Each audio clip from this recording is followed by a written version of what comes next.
Hello entrepreneurs, तो स्वागत है आपका आपके अपनी बिजनेस एकेडमी बिजनेस विथ शाम में। तो आज हम बात करेंगे पेटीएम के बारे में। पेटीएम जो कि इंडिया की लार्जेस्ट ऑनलाइन पेमेंट्स कंपनी है। पेटीएम को जिसको फंड किया रतन टाटा ने, जैक मा ने और वॉरेन बफे ने। पेटीएम जिसके पास में आज वर्ल्ड इंडिया का सबसे बड़ा डिजिटल बैंक है 58 मिलियन अकाउंट होल्डर्स के साथ और 150 मिलियन मंथली एक्टिव यूज़र्स आज पेटीएम के पास है। $16 बिलियन का इसका रेवेन्यू है। आज सारी जर्नी हम समझेंगे पेटीएम की और इसके फाइनेंशियल्स एंड में मैं आपको बताऊंगा।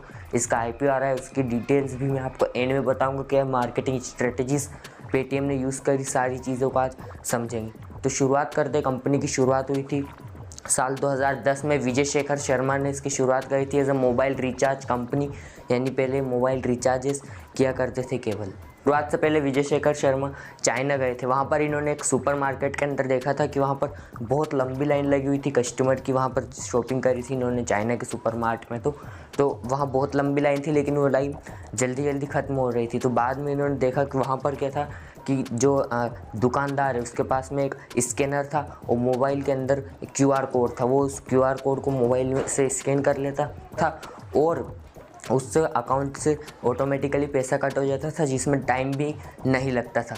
तो इसी से इंस्पायर ये हुए और बाद में इन्होंने पेटीएम के टाइम पर पेटीएम की शुरुआत करी। उस टाइम पर इन्होंने सोचा कि इंडिया के अंदर जो मैं इसको कैसे इम्प्लीमेंट करूँ। अगर इंडिया में ये सेम वैसा ही कॉपी कर दे तो यहाँ नहीं चलता, क्योंकि यहाँ पर जो दुकानदार है वो इतनी बड़ी इन्वेस्टमेंट ले नहीं सकता है। वो स्कैनर वगैरह का सारा खर्चा नहीं रख सकता, इतनी इन्वेस्टमेंट टेक्नोलॉजी में नहीं कर सकता है। तो इन्होंने फिर क्या किया कि मोबाइल का जो कैमरा होता है उसी को अपना स्कैनर बनाया और क्यूआर कोड दे दिया दुकानदार को। उसको पूरा टर्न कर दिया इन्होंने। जो स्कैनर था वो कस्टमर के हाथ में पकड़ा दिया उसके मोबाइल में, और जो क्यूआर कोड था वो शॉपकीपर के पास में जो मर्चेंट होता है उसको दे दिया। तो इससे कंपनी ग्रो करने लगी। बाद में साल 2014 में इन्होंने पेटीएम वॉलेट को ऐड किया अपनी सर्विसेज के अंदर, जिसे ऊबर और इंडियन रेलवे ने as a payment gateway use किया अपनी साइट्स के ऊपर। फिर 2015 में ही इन्होंने मोबाइल रिचार्ज के साथ साथ डीटीएच बिलिंग, बिल पेमेंट्स वगैरह और रेलवे बुकिंग, टिकट बुकिंग वगैरह जैसी सर्विसेज को भी अपने प्लेटफॉर्म के ऊपर ऐड किया 2015 में। और फिर जून 2015 में इन्होंने अपना पेटीएम पेमेंट्स बैंक लॉन्च किया, जिसे लाइसेंस मिला है आरबीआई की तरफ से। आरबीआई ने इसको लाइसेंस किया है पेटीएम पेमेंट्स बैंक को। इसको इन्होंने लॉन्च किया जून 2015। 2017 में ये इंडिया की पहली पेमेंट्स ऐप बन गई, जिसने प्ले स्टोर के ऊपर 100 मिलियन डाउनलोड्स का माइलस्टोन पार किया। और उसी साल इन्होंने फिर एक और सर्विस ऐड करी, डिजिटल गोल्ड परचेस करने की। डिजिटल गोल्ड आप को परचेस कर सकते हो आप पेटीएम से। उसकी सर्विस इन्होंने 2017 में फिर ऐड करी। और फिर इन्होंने अपने प्लेटफॉर्म पर इन चैट सर्विसेज यानी इनबॉक्स भी अपने प्लेटफॉर्म के अंदर अपनी ऐप में ऐड कर दिया इन्होंने। और उसी साल 2017 में इन्होंने मर्चेंट्स को अलाउ किया कि वो यूपीआई से पेमेंट्स ले सकते हैं। यूपीआई पेमेंट्स को अलाउ किया 2017 में इन्होंने मर्चेंट्स को, और कार्ड पेमेंट्स को भी अलाउ किया। पेटीएम के प्लेटफॉर्म के थ्रू ले सकते हैं मर्चेंट, इस चीज़ को अलाउ किया। वो भी 0% चार्ज के ऊपर डायरेक्टली बैंक अकाउंट के अंदर उनका पैसा जाएगा, उनकी पेमेंट जाएगा 0% चार्ज पर। ये सर्विस भी इन्होंने शुरू करी। और फिर इन्होंने Paytm for business app launch किया, जिसे अभी बिजनेस विथ पेटीएम के नाम से जाना जाता है। ये प्लेटफॉर्म इन्होंने लॉन्च किया ताकि मर्चेंट्स अपने सारी जो ट्रैक उनके डे टू डे जो रिकॉर्ड्स है उनका एक ट्रैक अपनी ऐप के ऊपर रख पाए, पेटीएम की ऐप के ऊपर। और इनका मर्चेंट का जो बेस था वो बढ़ने लगा। 7 मिलियन तक इनका मर्चेंट बेस पहुंच गया मार्च 2018 तक। और फरवरी 2017 में इन्होंने अपना पेटीएम मॉल एप्लीकेशन लॉन्च किया, यानी कि अपना ई कॉमर्स प्लेटफॉर्म लॉन्च किया, जिसके ऊपर 1.4 लाख यानी 1.4 लाख रजिस्टर्ड सेलर्स हैं पेटीएम मॉल के ऊपर। आज इन्होंने फरवरी 2017 में इसको लॉन्च किया 2018 में। और ये जो पेटीएम मॉल इन्होंने लॉन्च किया ये इंस्पायर था चाइना के B2C। पेटीएम मॉल एक B2C प्लेटफॉर्म है, क्योंकि तो ये इंस्पायर हुए थे इसके लिए। ये इंस्पायर्ड चाइना का जो B2C प्लेटफॉर्म है टी मॉल, उससे इंस्पायर होकर पेटीएम मॉल को इन्होंने शुरू किया। पेटीएम मॉल के अंदर जो सेलर है उसको अपने प्रोडक्ट को पेटीएम सर्टिफाइड वेयर हाउस से पास करवाना पड़ता है। उसके बाद वो कस्टमर तक पहुंचता है, जिसमें ताकि कोई भी गड़बड़ का चांसेस नहीं रहे इसके अंदर। और आज पेटीएम मॉल के पास 17 फुलफिलमेंट सेंटर और 40 कुरियर कंपनीज़ के साथ में इनका टाई अप है पेटीएम का, जिससे पेटीएम मॉल का नेटवर्क इतना तेज़ ग्रो होता है। और जनवरी 2018 में इन्होंने अलीबाबा की जो कंपनी है एजीटी टेक होल्डिंग्स, जो कि गेम्स डेवलप करती है, उसके साथ में इन्होंने पार्टनरशिप करी। पेटीएम फर्स्ट गेम्स को लॉन्च किया उसके साथ पार्टनरशिप में। अब हम समझते हैं कि पेटीएम पैसा कैसे कमाता है, पेटीएम का बिजनेस मॉडल क्या है, ताकि जिससे कि पेटीएम 50 से 100% कैशबैक देने के बावजूद भी इतना ज़्यादा अर्न करता है। तो पेटीएम का बिजनेस मॉडल बेसिकली कुछ पार्ट्स में डिवाइडेड है। पहले तो पेटीएम का मतलब है अपने पेटीएम वॉलेट से, जो आप पेटीएम वॉलेट में अपना मनी डाल कर रखते हो, पैसा डाल कर रखते हो, उस पर ये एफडी का रहता है पेटीएम और उससे अपनी अर्निंग करता है। दूसरा पेटीएम का मतलब है जो रिचार्जेस आप करते हो, रिचार्जेस जो आप करते हो, तो ये जो कंपनी है आपकी सर्विस प्रोवाइडर, उससे कमीशन चार्ज करता है। जैसे मैंने जियो का रिचार्ज किया तो जियो से कमीशन चार्ज करेगा, इस टाइप से ये अर्न करता है। तीसरा एक का मतलब है बिल पेमेंट से। उसके बाद चौथा इसका जो तरीका है वो है अपना पेटीएम मॉल ऐप पर जो ये सेलर्स इससे रजिस्टर्ड होते हैं, जो सेलर्स जुड़े हुए पेटीएम मॉल ऐप पर, उनसे कमीशन चार्ज करता है पर सेल पर उनकी। फिर पेटीएम अपने पेमेंट गेटवे से भी अर्न करता है, 2% कमीशन लेता है हर एक ट्रांजैक्शन पर, अगर आप पेटीएम का पेमेंट गेटवे यूज़ करते हो तो। इसके अलावा अपने खुद के प्रोडक्ट्स को क्रॉस सेल करके भी अर्न करता है।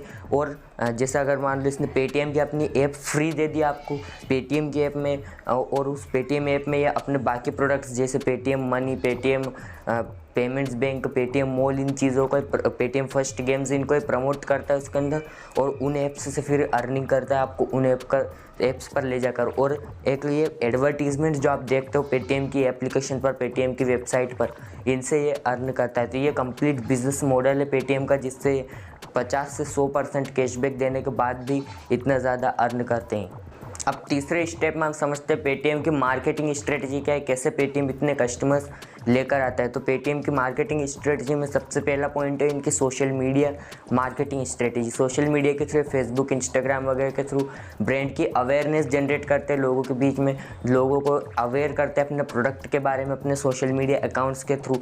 जैसे आप इनके साइड में देख भी पा रहे होंगे इनके अकाउंट्स को। और इंस्टाग्राम पर ये देखते हैं कि मीम्स ज़्यादा चलती है, तो हाँ ये ट्राई करते हैं कि मीम्स ज़्यादा से ज़्यादा पब्लिश करें, और इस तरह से ये ब्रांड की अपनी अवेयरनेस को ये बढ़ाते हैं। दूसरा इनका तरीका है मार्केटिंग का, targeting customers pain with amazing jingles, यानी जो कस्टमर के पेन प्रॉब्लम्स जो कस्टमर की प्रॉब्लम्स है उनको एक जिंगल के रूप में इन्होंने बना करके और उनको उसका सोल्यूशन इन्होंने प्रोवाइड किया। जैसे कि कस्टमर को प्रॉब्लम आती थी कि अगर कहीं सामान लेने गए उसके पास छुट्टा नहीं है, सामने वाले के पास भी छुट्टा नहीं है रिक्शा वगैरह के अंदर, तो वो उसकी प्रॉब्लम आती थी, उसके ऊपर इन्होंने एडवर्टीजमेंट बना दी। छुट्टे की झिक झिक की छुट्टी करो, अब छुट्टी की झिक झिक करो। झिक झिक क्यों? पेटीएम करो।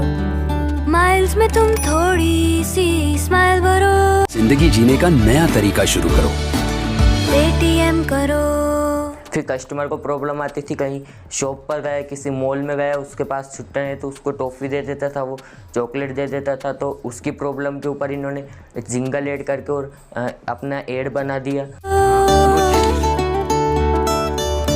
आपका हुआ 295। गोली देना बंद करो, बस एक स्कैन में डन करो। Have a nice day. Thank you. फिर कस्टमर को बार्गेन की कस्टमर की प्रॉब्लम थी, बार्गेनिंग की कस्टमर की प्रॉब्लम को भी इन्होंने सॉल्व करके उसके ऊपर भी एक जिंगल ऐड बना दिया। अगली स्ट्रेटजी इनकी पेटीएम्स डिस्काउंट स्ट्रेटजी। डिस्काउंट इन्होंने दिया, काफ़ी ज़्यादा डिस्काउंट अपने शुरुआत के टाइम पर दिया। इसके बाद इन्होंने कैशबैक भी बहुत ज़्यादा दिया, और ये पहली ऐसी पेमेंट्स कंपनी थी इंडिया की जिसने कैशबैक देना शुरू किया पेमेंट्स के ऊपर, जिससे कि कस्टमर ज़्यादा से ज़्यादा पेटीएम के साथ जुड़ने लगे, लॉयल होने लगे। इसके अलावा इन्होंने कई इवेंट्स को भी स्पॉन्सर किया, जैसे कपिल शर्मा शो, और क्रिकेट में भी इन्होंने स्पॉन्सर किया। क्रिकेट में इन्होंने इंडियन जो क्रिकेट टीम थी उसके साथ में इन्होंने स्पॉन्सरशिप उसके साथ करी, ताकि जिससे कि इसको एक बड़ा एक्सपोजर मिला मार्केटिंग के अंदर।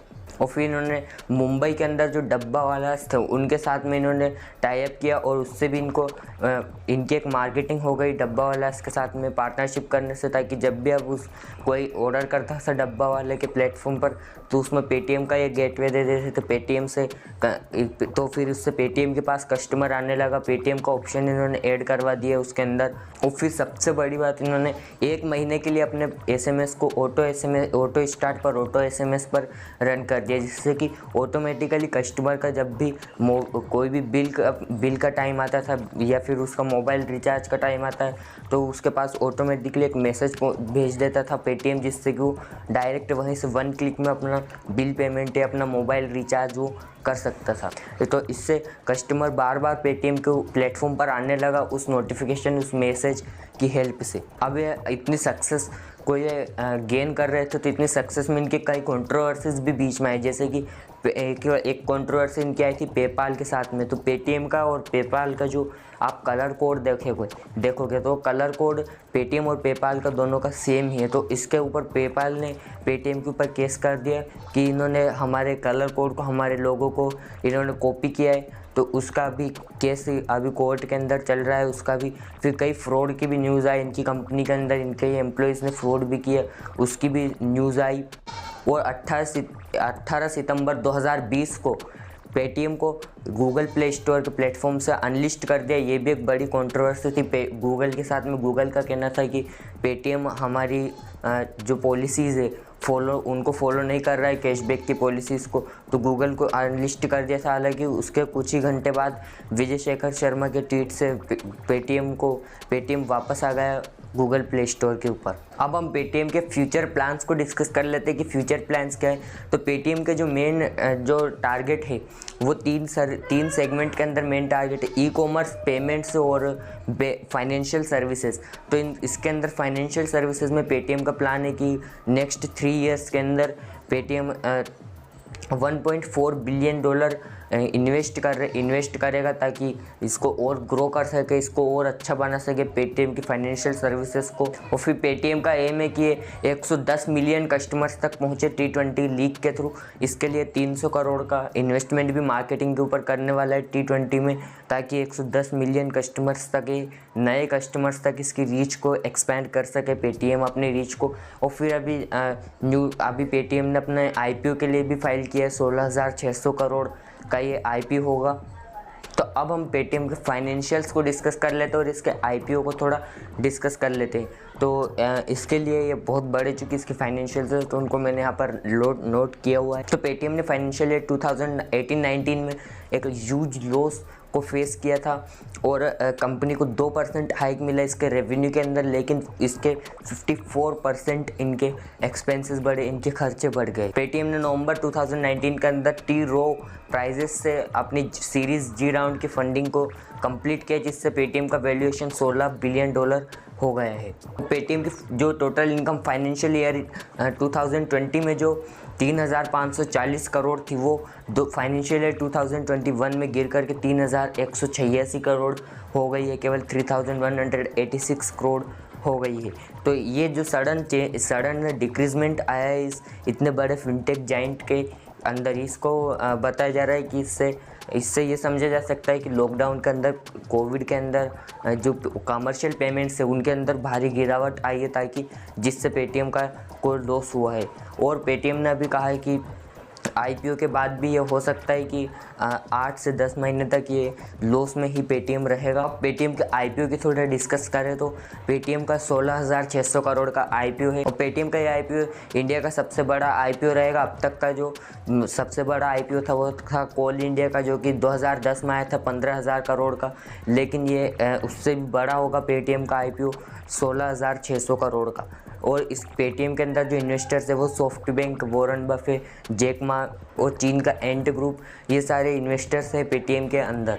और इसकी ओनरशिप 197 कम्युनिकेशंस के पास है, जो कि विजय शेखर शर्मा ने पेटीएम की शुरुआत से पहले 2010 में स्टार्ट करी थी। और कंपनी का कहना है कि पेटीएम जो इस IPO से जो फंड रेस करेगा उसको कंपनी अपने पेमेंट इकोसिस्टम को मजबूत बनाने में, एक्विजिशंस में और नए बिजनेस इनिशिएटिव्स लेने में यूज़ करेगा। और इस IPO के लिए JP Morgan, Morgan Stanley, Goldman सैक्स और ICICI securities, Axis capital, ICICI bank, HDFC bank, इन सबको बुकिंग रनिंग मैनेजर्स बनाया गया है पेटीएम के इस IPO के लिए। और सेबी के पास जो DRHP फाइल किया है उसके अंदर बताया कि 75% जो इसका पोर्शन रहेगा IPO का वो क्वालिफाइड इंस्टीट्यूशनल बायर्स के लिए यानी QIBs के लिए रखा जाएगा। इस इशू का 15% नॉन इंस्टीट्यूशन इन्वेस्टर्स के लिए और 10% रिटेल इन्वेस्टर्स के लिए होगा।